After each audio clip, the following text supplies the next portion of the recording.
Merci. Ça va, Merci Thomas, je suis ravi d'être là. Je suis ravi d'avoir pu adopter un dress code à peu près équivalent à celui de Thomas. Ce n'est pas tous les jours. Voilà, c'est le privilège d'enseigner à l'université. Et quand il fait chaud en plus. Alors, nous allons parler de Trump, des turbulences et des opportunités. Il y en a, mais si, sur les marchés avec ce qui se passe avec Trump. Heureusement, premier message, heureusement que les marchés sont là. Heureusement qu'ils disent à Trump, là, tu fais des bêtises. Regardez par exemple ici le Liberation Day. J'ai mis un moment pour comprendre de quoi on était libéré ce jour-là. Vous savez qu'à l'origine, ils voulaient faire ça le 1er avril. Et vous savez pourquoi il a changé ? C'est devenu le 2 avril, le Liberation Day. Donc nous, on a le 8 mai en Europe pour fêter la libération. Aux États-Unis, maintenant, ça sera le 2 avril. Eh bien, il a changé la date. Au départ, ça devait être le 1er avril, mais il a dit non, les gens vont penser que c'est un poisson d'avril. Et ce n'est pas un poisson d'avril. Donc, on se libère, les États-Unis sont libérés ce jour-là des importations étrangères qui minent les États-Unis, le déficit de la balance commerciale, le dollar, etc. On va y revenir. Donc voilà quelle a été la réaction des marchés. Tout en haut, vous voyez, en vert, c'est l'or. En bleu, c'est la bourse européenne.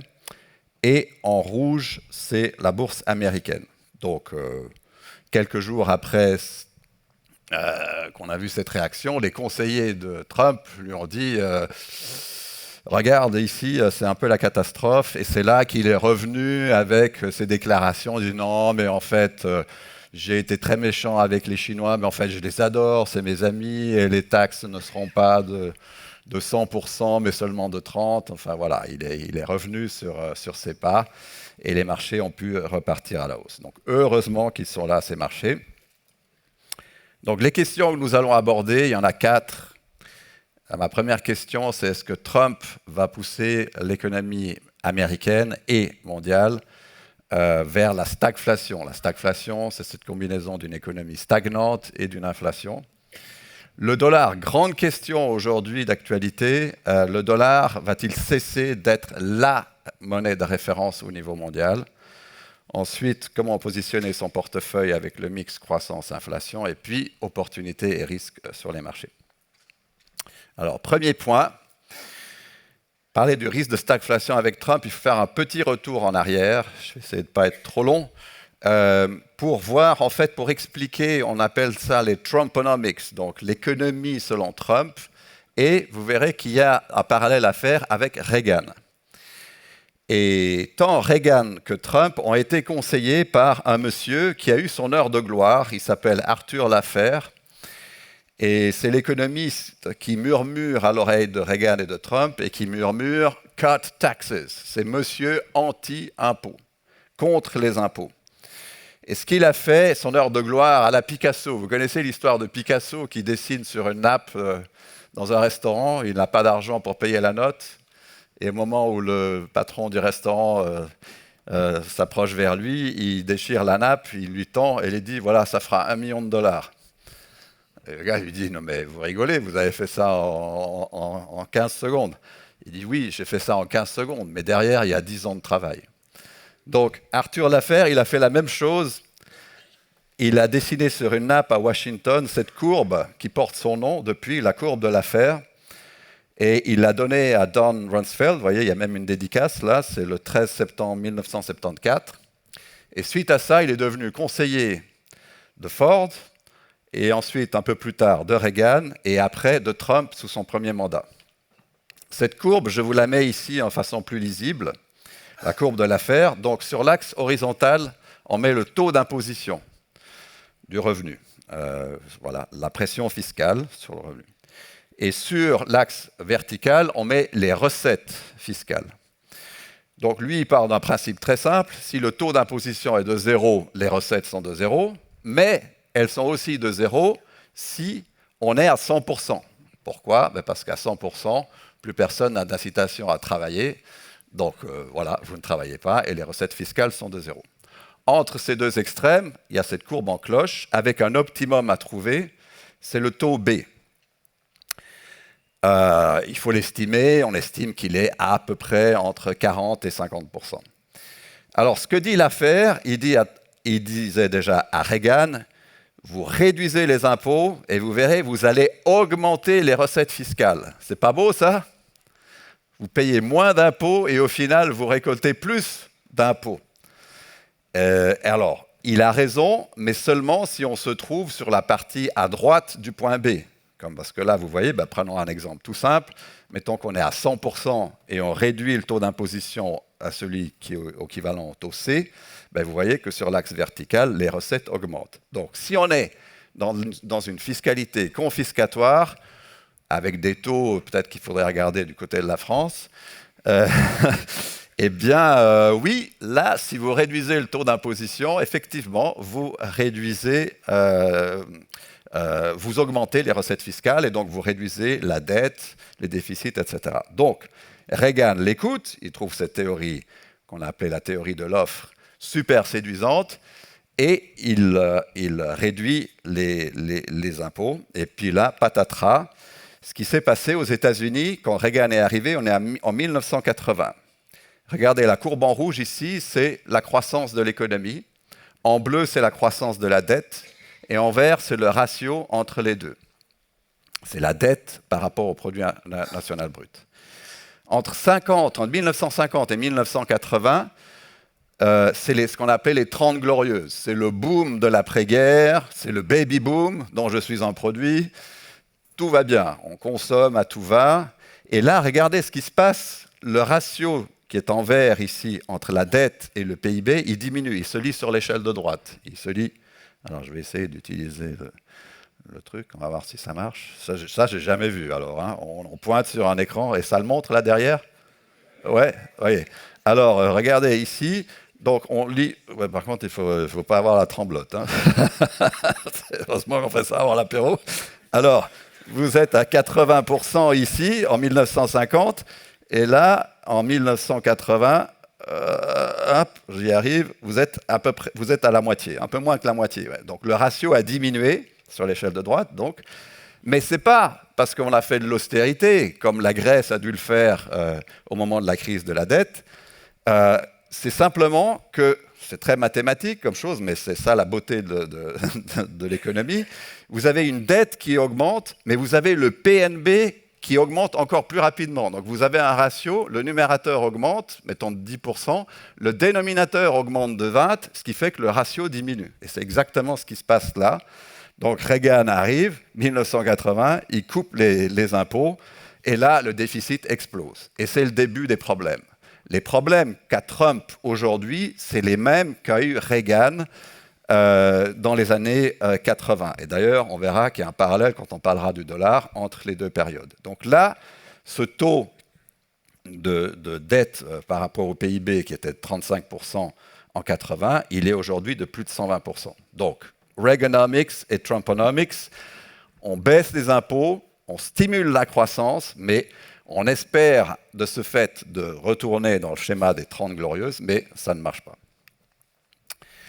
Alors, Trump adore une période qui est dit le Golden Age, l'âge d'or des États-Unis. Il dit entre 1870 et 1913. Pourquoi 1913 et pas 1910 ou 15? D'habitude, on prend des chiffres ronds. Pourquoi il s'arrête à 1913?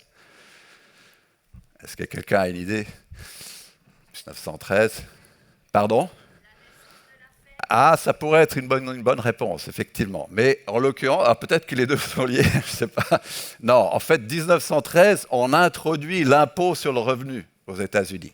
Il n'y avait pas d'impôt sur le revenu. Donc ça, c'est le rêve de Trump. Pas d'impôt, que des barrières douanières. No taxes, only tariffs. Voilà, ça, c'est le rêve de Trump. Il voudrait retourner à ce Golden Age. Alors, il dit... Les États-Unis n'ont jamais été aussi riches que pendant cette période. C'est faux. Je le montre ici avec cette courbe à gauche qui montre le PNB par habitant, qui était d'un peu plus de 4 000 $ et aujourd'hui on est à 65 000. Donc voilà, il faudrait donner un petit cours d'économie à Trump. Alors il pourrait me répondre que oui, mais si on regarde la distribution du revenu, si elle n'est pas très... si elle est concentrée sur quelques grosses fortunes, la mesure n'est pas valable. Alors on met la mesure à droite, là, le coefficient de Gini, qui mesure l'inégalité dans la distribution des revenus. Et en fait, la période dont rêve Trump, c'est une période où la distribution des revenus n'a jamais été aussi inégale aux États-Unis. Alors, prédire l'économie, est-ce qu'on va y répondre à cette question? Est-ce qu'on va vers une stagflation? On va déjà regarder du côté de la croissance. Moi, j'ai développé un indicateur qui marche super bien pour prédire la croissance aux États-Unis. Il est basé sur la confiance des consommateurs. Je pars d'un principe très simple. La consommation, c'est à peu près 70% de l'économie américaine. Et il faut regarder si les consommateurs sont en confiance ou pas. La plupart des économistes regardent le niveau de la confiance des consommateurs. Et en fait, je me suis rendu compte qu'il y avait une chose. Regardez par exemple ici. Allez, je redonne un petit coup sur mon laser. Pif, paf. J'essaie d'attraper ce point le plus haut ici. Vous voyez, ça c'est au moment du sommet. Ah, là, il reste bloqué, là, par contre. Hop. Bon, on va le laisser là un moment. Eh bien, on est... non, je vais réappuyer dessus. Peut-être ça va le décroisser. Ah non. Bon, espérons que ça va zapper au prochain coup de zapette. Donc, là, on est totalement euphorique. C'est le sommet de la nouvelle économie. Et regardez ce qui se passe. Il remarche. Merci. Hop, regardez. Ici, il baisse un tout petit peu. Donc là, on passe d'une situation où le consommateur est totalement euphorique à une situation où il est juste très content. Et ça suffit pour déclencher une récession. Les récessions, elles sont indiquées ici par ces barres verticales en grisé. Donc, 2000, la bulle éclate, la bulle Internet éclate, et on a une forte récession aux États-Unis. Donc, je me suis dit, ce n'est pas le niveau de la confiance qui importe, c'est la variation de la confiance. Vous voyez que, par exemple, ici, quand on a eu la crise des subprimes, la grande récession, comme on l'a appelée, en 2007, après, vous voyez que cette confiance, elle s'écroule, elle remonte ensuite, et elle repasse au-dessus du seuil qu'on regarde, un seuil de 80 sur ce baromètre. Mais finalement, si on regarde le niveau de la confiance, on doit attendre 3 ans pour savoir qu'on est sorti de la récession. Les marchés n'ont pas cette patience. Les marchés veulent quelque chose qui soit vraiment timely, où on sait vraiment aujourd'hui qu'on est probablement sorti de la récession. Et pour ce faire, le mieux, c'est de regarder non pas les niveaux de la confiance, mais la variation de cette confiance. Et là, ça marche super bien. Regardez ici, j'ai identifié, c'est la barre en bleu ici, si cette confiance diminue year on year sur 12 mois de plus de 20%, on rentre en récession. On peut aller en dessous, mais si après on retraverse cette barre de moins 20%, paf, ça coïncide avec la fin de la récession. Quel est le message aujourd'hui? Vous le voyez, on est à moins 24% de chute de la confiance des consommateurs. Donc, on est déjà, si ça se trouve, en récession aux États-Unis. On le saura dans quelques mois. Pour l'instant, les chiffres de l'emploi tiennent bien. Là aussi, c'est un autre indicateur que j'ai trouvé pour expliquer. Ça, c'est le premier chiffre que l'on regarde, les statistiques économiques du mois, le premier vendredi de tous les mois. Quand vous faites du trading, Swissquote, évidemment, c'est le chiffre qu'il faut regarder, puisque c'est le premier qui donne le pouls de l'économie américaine, le premier vendredi du mois. Et là, ce que j'ai trouvé, c'est qu'en faisant une bête moyenne mobile de ces chiffres mensuels, si on arrive à 0, à un moment donné, on est aussi en récession. On n'y est pas, mais on a quand même on se rapproche gentiment de ce seuil. Ailleurs, et pour regarder ici, j'ai notamment remarqué, vous voyez ici la Suisse, tout en bas, c'est l'indice PMI. L'indice PMI, qu'est-ce que c'est? C'est le Purchasing Manager Indices. C'est des indices de directeurs d'achat qui mesurent une sorte de pouls. On a vu avant les consommateurs, ici on regarde les producteurs. Et donc, qu'est-ce qu'on constate ici? C'est que ça ralentit, et notamment ça ralentit fort en Suisse, parce que là, on regarde le graphique à droite, ce sont ces indices par rapport à 50. Ici, le niveau qu'il faut regarder, c'est 50. Ici, on regarde les niveaux, ça marche mieux que les variations pour les consommateurs. Donc, message ici, ça ralentit. Alors, passons maintenant sur l'inflation. On dit, oui, est-ce que la politique de Trump, il n'y a pas d'inflation? Si on regarde les chiffres de l'inflation aujourd'hui, on va les montrer, il n'y a pas vraiment de danger d'inflation. Si on regarde par contre les attentes, et notamment liées à la guerre commerciale, eh bien là, vous le voyez sur ces deux graphiques, il y en a un, c'est plutôt les marchés, le taux swap à droite, et l'autre, c'est des surveys que fait le Conference Board. Là, ils indiquent un danger marqué de l'inflation. Mais quand on parle de l'inflation, il faut savoir de quelle inflation on parle. Alors moi, j'ai individualisé, j'ai trouvé qu'il y a trois types d'inflation. Les voici. Qui a vu ce film? Magnifique. Il y a quelques-uns. À voir, pour ceux qui ne l'ont pas vu. Il date un peu, mais je trouve que c'est vraiment un western spaghetti comme on les aime. Le bon, la brute et le truand. Donc, pour l'inflation, il y a la bonne, il y a la brute et il y a la truande. La bonne, qu'est-ce que c'est? Eh bien, c'est une inflation qui est liée à une économie qui marche trop fort. Tout le monde achète des Porsche Cayenne, tout le monde achète des chalets à Verbier, l'offre ne suit plus et les prix augmentent. Alors, cette inflation-là, on la contre avec... C'est le rêve pour une banque centrale, c'est très simple. Vous faites ce qu'a fait Tall Paul, comme on l'appelait, Paul Volcker, qui faisait plus de 2 mètres. Ici, là, pif, regardez, les Fed Funds, dont on regarde aujourd'hui s'ils vont baisser ou pas, on est à 4,75, ils étaient à pratiquement 20%. 20%, vous le voyez là en 1980. Et l'écart entre la courbe rouge et la courbe bleue, eh bien c'est l'inflation, puisque l'autre c'est le taux réel. Donc là, vous voyez qu'il y a un écart de plus de 10%. Donc là, on a une inflation par la demande, on a une surchauffe économique.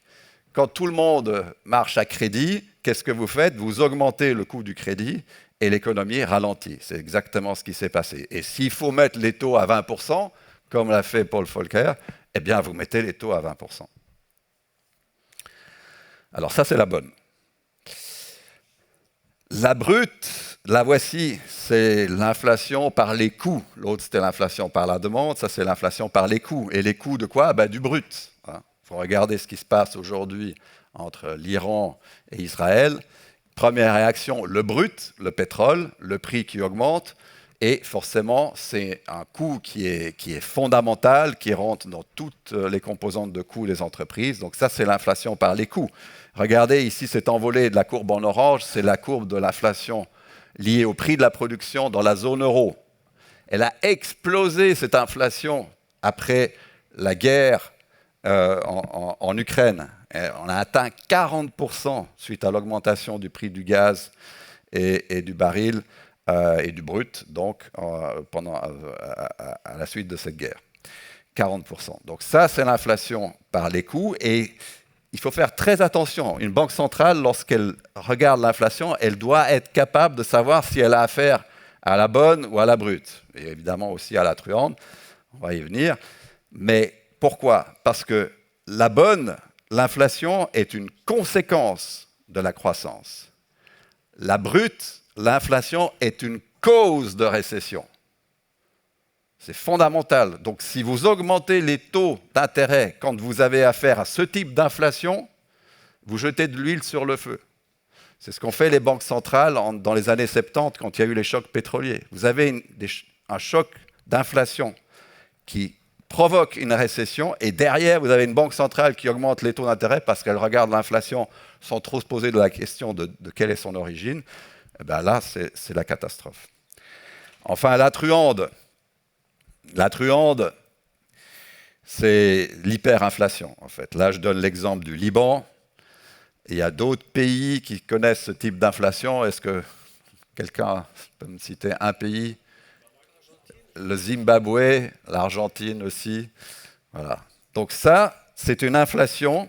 Ici, c'est une photo d'une amie libanaise qui est allée au Liban il y a quelque temps. Elle me dit, regarde Michel, elle pose avec ses liasses de billets, des millions de livres libanaises, et elle dit, avec ça, j'ai de quoi à peine me payer un sandwich.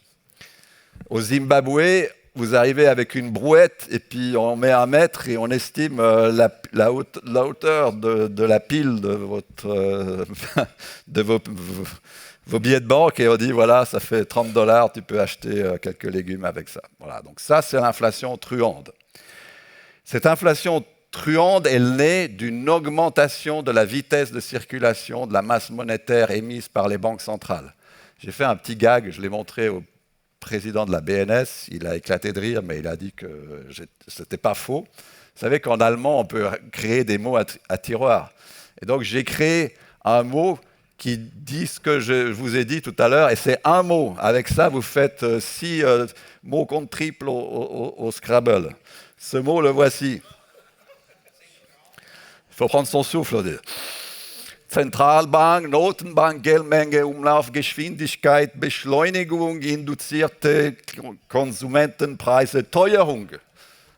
Voilà, donc l'inflation qui naît, vous voyez, ça c'est une théorie quantitative qu'on utilise quand on fait de l'économie monétaire, avant Friedman déjà, vous voyez, c'est la masse monétaire multiplié par la vitesse de circulation de cette masse monétaire est égale au prix fois la quantité produite. En gros, à droite, c'est le PNB. Mais vous pouvez décomposer en une composante prix et une composante quantité. Donc, si vous augmentez M à gauche, la masse monétaire, c'est inflationniste. Mais ce qu'on oublie aussi, c'est que vous pouvez augmenter V. Et V, c'est la vitesse de circulation de la monnaie. V, c'est ce qui s'est passé pendant la pandémie. On n'a plus confiance. On pense que les étals à la Migros vont se vider et tout. Donc, qu'est-ce qu'on fait? Dès qu'on a de l'argent dans la poche, on se précipite au magasin et on achète 6 paquets de riz et 12 paquets de pâtes et de l'eau et tout ce qui va avec, le pastis. On en prend 5 bouteilles au lieu d'une. Pourquoi? Parce qu'on pense qu'à un moment donné, il n'y aura pas assez. Donc, quand la vitesse de circulation prend son envol comme ça, elle tourne trop vite, cette monnaie, et donc ça crée de l'inflation, ça crée même de l'hyperinflation. Là, je vous montre un tableau, j'espère qu'il est lisible, mais ici, c'est tous les pays qui ont connu, vous voyez, on voit effectivement le Zimbabwe, là, le dernier. L'inflation ici s'exprime, on ne peut pas mettre les zéros là, hein. Vous voyez ici, c'est 10 puissance 10, donc vous mettez 10 zéros après ce 10,96, hein. Donc ça fait pas mal de pourcents. Le record, c'est la Hongrie. La Hongrie, juste après la guerre, mon ex-beau-père est hongrois, il avait 6 ans à cette période-là, il m'avait raconté qu'il était allé au cinéma, et il voulait aller au cinéma, le temps qu'il retourne chez lui demander de l'argent à son père, le billet était devenu hors de prix. Donc l'inflation doublait toutes les 48 heures en Hongrie. Donc voilà, ça c'est l'inflation. Un exemple en France, c'est tous des exemples, à part la France ici, juste après la Révolution. Ici, c'était la période des assignats. Hein, ceux qui avaient décapité la royauté en France essayaient d'installer ces assignats. Personne n'en voulait, les commerçants n'en voulaient pas. Vous étiez passible de prison si vous ne les acceptez pas. Et là, on a eu cette hyperinflation, mais encore, c'est modeste, hein, 143% en un mois. Hein. Enfin voilà, il y a des chiffres. L'exemple le plus connu, c'est l'Allemagne, 1920-1923, la République de Weimar. Donc voilà, ça c'est une inflation qui naît de quoi? Pourquoi est-ce qu'elle augmente cette vitesse de circulation de la masse monétaire? Parce que vous n'avez plus confiance en elle. Vous perdez la confiance dans la monnaie papier, fiat money, la monnaie fiduciaire, fiducia, confiance en latin et en italien.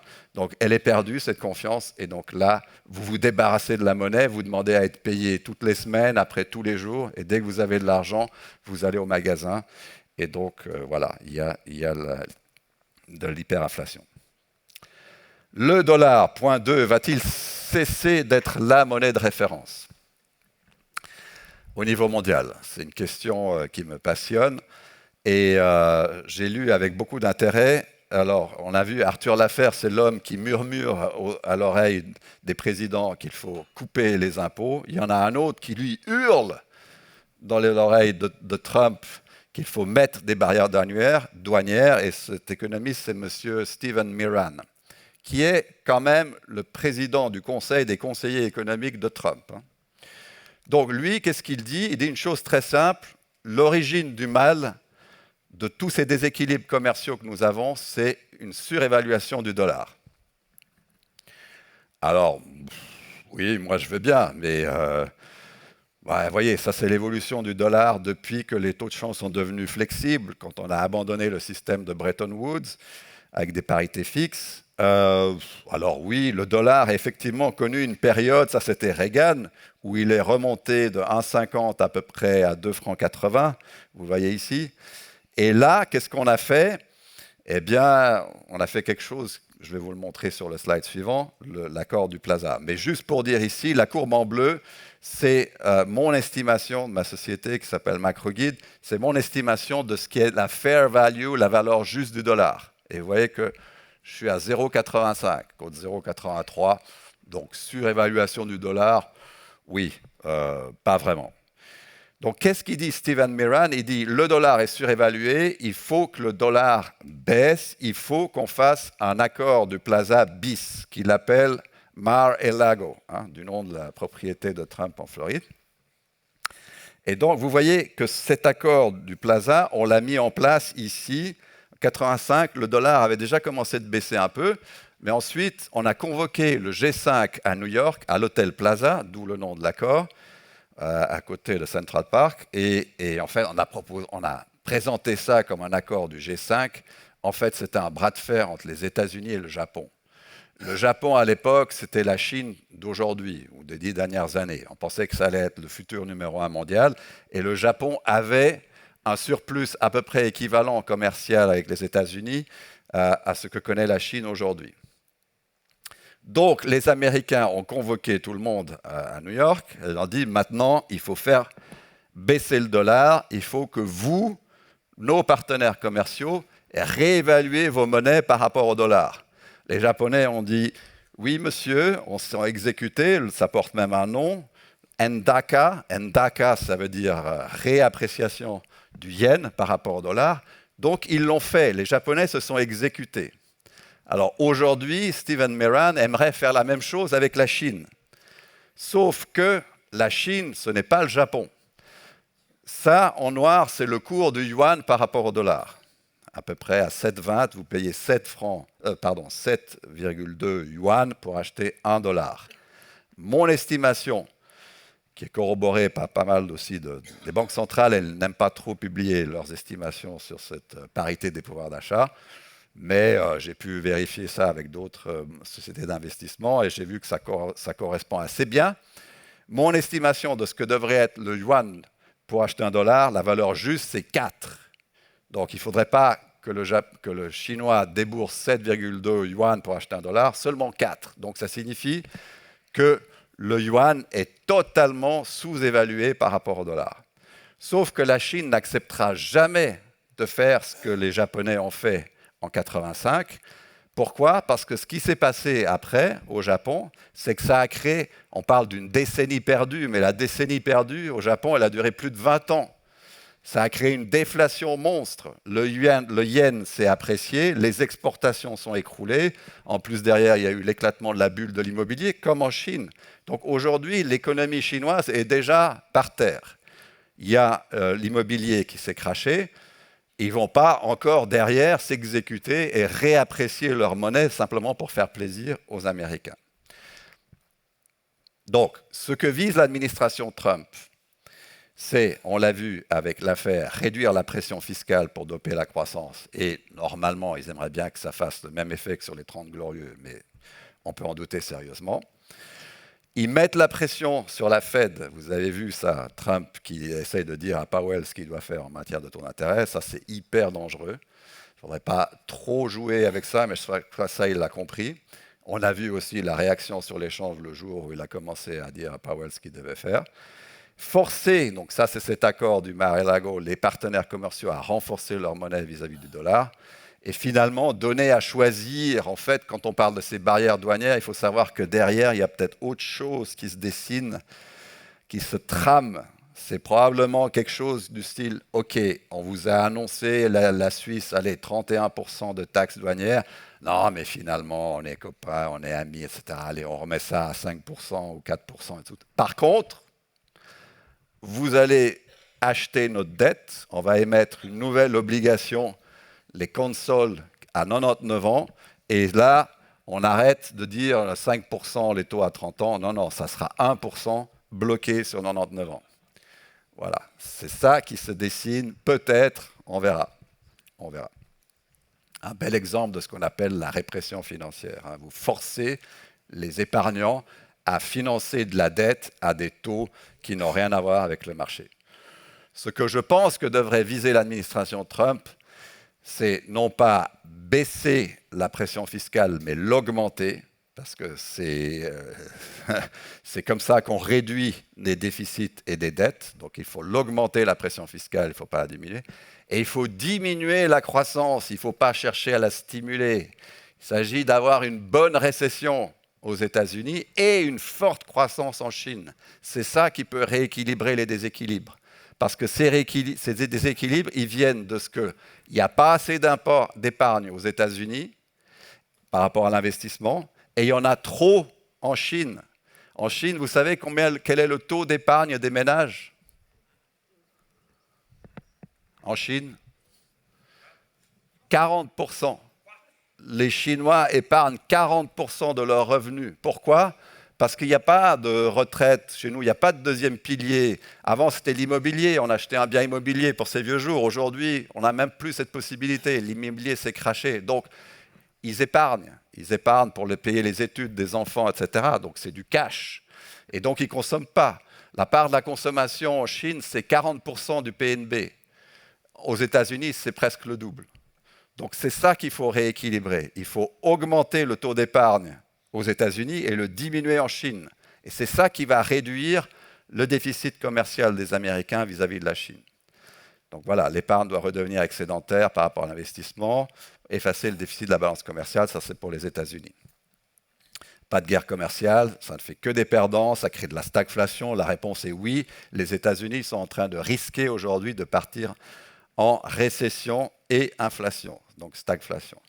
Pas toucher à l'indépendance sacro-sainte de la Banque centrale, ça c'est clair.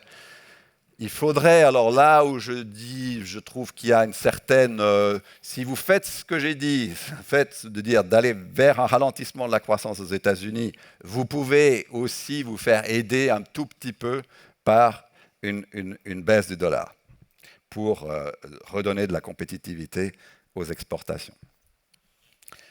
Alors, je regarde ma montre. Ici, j'ai mon timer là, qui me dit qu'il me reste 12 minutes 48. Alors là, un peu accéléré. On va parler de comment guider vos placements quand vous faites du trading sur Swissquote et que vous avez envie de faire un peu de la macro. Alors, vous regardez où sont les actions par rapport aux obligations. C'est la courbe en noir et sur l'échelle de gauche. Là, vous voyez que les actions surperforment ce glissement annuel à 12 mois d'à peu près 8%. J'ai identifié, c'est la barre en rouge, en haut, à 30%, et la barre en vert, moins 30%. Si on dépasse cette barre de 30%, on est dans une zone de cupidité excessive. Si on est en vert, on est dans une zone de peur excessive. Les Américains, les Anglais disent fear and greed. C'est les deux balanciers qui guident les marchés. Aujourd'hui, on est à peu près équilibré, on n'est plus dans la cupidité. Donc ça, c'est une bonne nouvelle. Moi, quand je regarde en fait comment piloter ces investissements, je le fais sur la base d'une boussole qui est devenue d'ailleurs le logo de ma société, la MacroGuide. Et je dis, voilà, imaginez que sur cet axe vertical ici, vous mesurez la croissance, ici elle est forte, là elle est faible, et l'axe horizontal, vous mesurez l'inflation, là elle est forte, et à gauche, elle est faible. Donc, dans le premier cadran, à droite, en haut, vous avez croissance forte, inflation forte, vous êtes dans la surchauffe. En bas, vous êtes dans le risque que sont en train de prendre les États-Unis, la stagflation, inflation forte, croissance faible. À gauche, en bas, c'est le pire de tout, c'est la déflation. Et le rêve, le conte de fées, d'ailleurs, il porte le nom d'un conte de fées. Est-ce que vous savez de quel conte de fées je parle? Ce cadran en haut à gauche. C'est le Goldilocks Scenario, en anglais. Le scénario boucle d'or. Scénario boucle d'or. C'est quoi le scénario boucle d'or? Vous vous souvenez de boucle d'or? Madame, vous vous souvenez de boucle d'or? Oui, vous avez les cheveux de la même couleur que la jeunette, là, qui se perd dans les bois. et qu'il y a les 3 ours, et elle prend les 3 bols, ils sont là en train de jouer, elle retourne dans la maison, ils ont été se promener.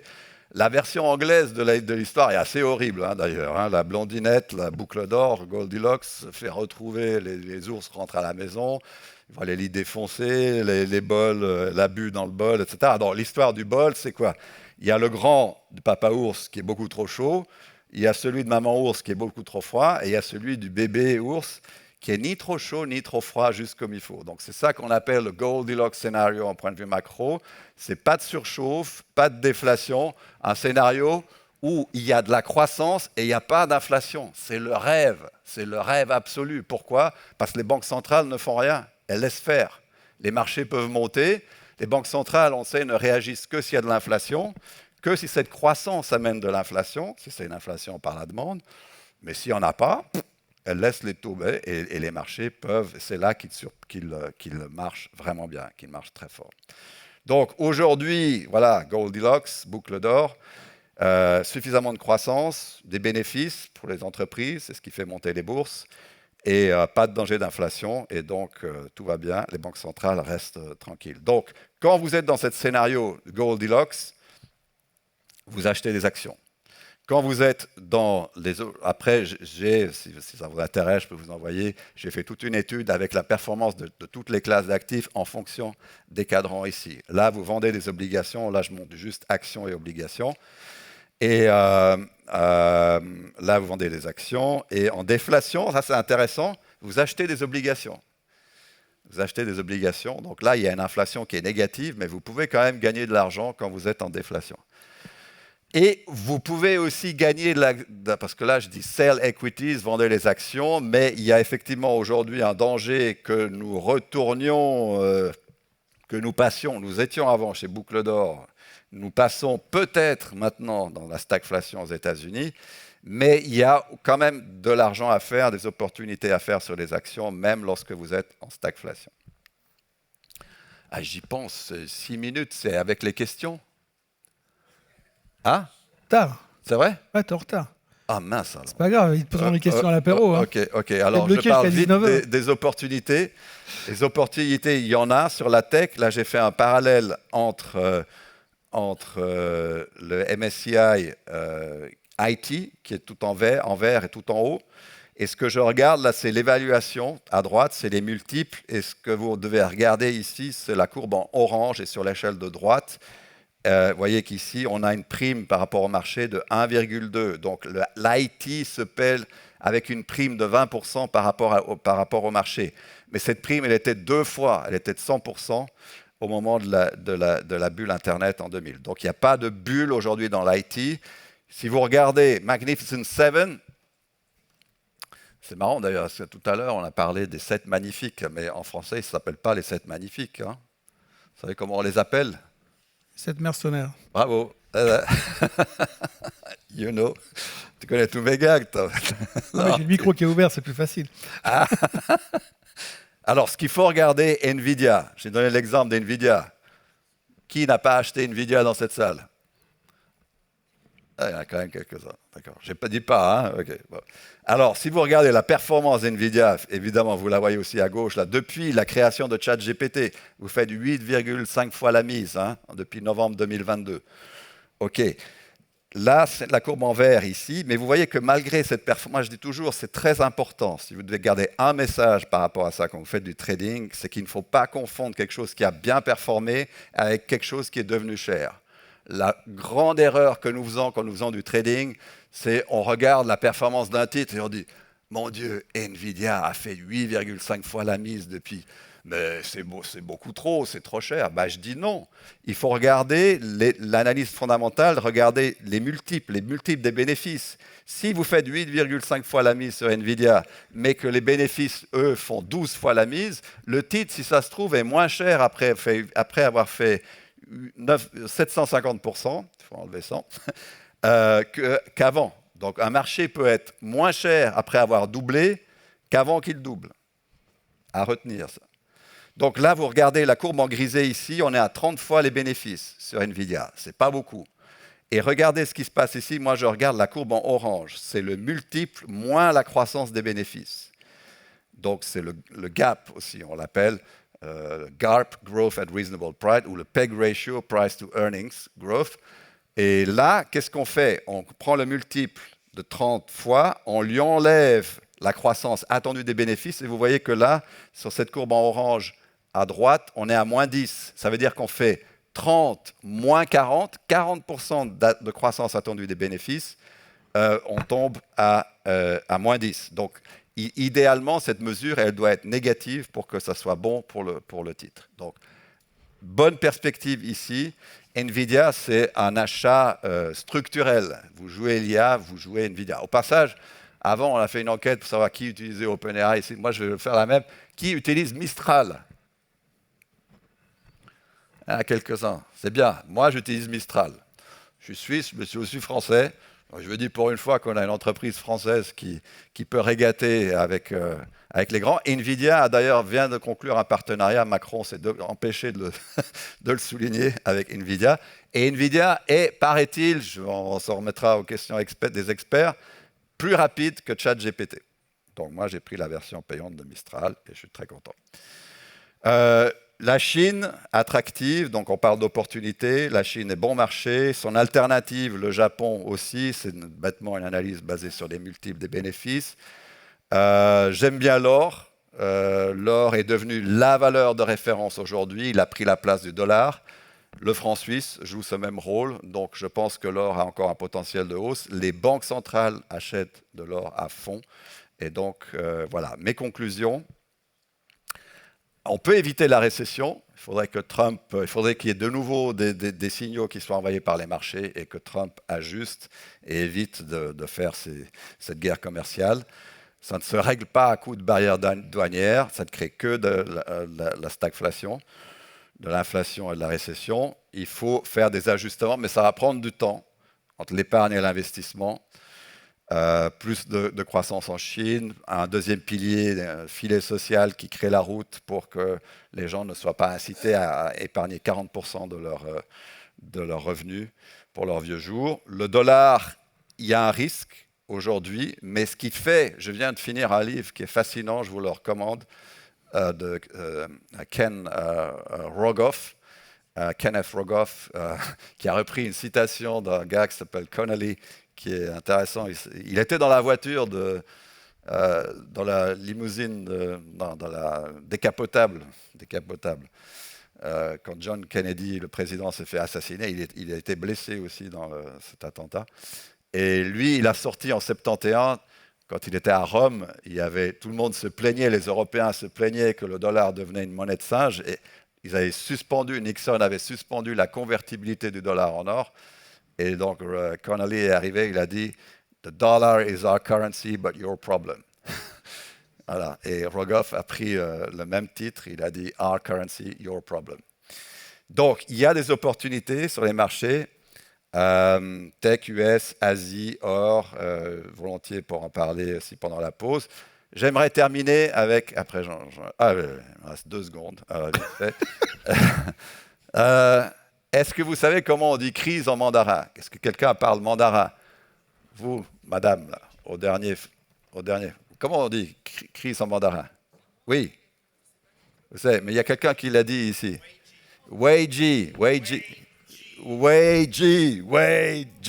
ne savais pas que vous faisiez du karaté aussi. Alors, effectivement, voilà, vous reconnaissez, là, ça se dit Weiji. Wei veut dire danger. G veut dire opportunité. C'est ce qui a fait dire, d'ailleurs, au président dont je parlais avant, Kennedy, que c'est lui qui a dit le mot crise n'existe pas en mandarin. Il y a where there's risk, there's also opportunity. Alors moi, je vais vous dire, ça marche aussi en français. On va faire un petit peu de numérologie. J'ai imaginé la chose suivante. Vous prenez ce mot et vous prenez les 3 premières lettres, R, E, P, et vous regardez quel est leur positionnement dans l'alphabet. 18, 5, 16. Vous faites le total, vous arrivez à ça, 39. 39, pour ceux qui font de la numérologie, ça correspond à quoi? Vous devez arriver à un chiffre. Ouais, ok, rapide là. Bravo, madame. Oui, parce que vous devez faire 9 plus 3, 12. 1 plus 2, 3, 3. Et 3, c'est quelle lettre dans l'alphabet? C. Donc, ma conclusion, c'est dans chaque crise, il est une reprise. Voilà. Voilà. Là, je vous l'affiche pendant les questions. Si vous voulez en savoir plus, j'ai un cours en ligne à l'Université de Genève. Voilà, la pub, je fais toute seule. Voilà. Bon, les questions apéro après, questions à lui. Parce que tu es en train de bouffer sur mon temps d'antenne. Ok, oui. Désolé, Thomas. C'est pas grave, c'est pas grave. Merci, Michel. Merci à toi.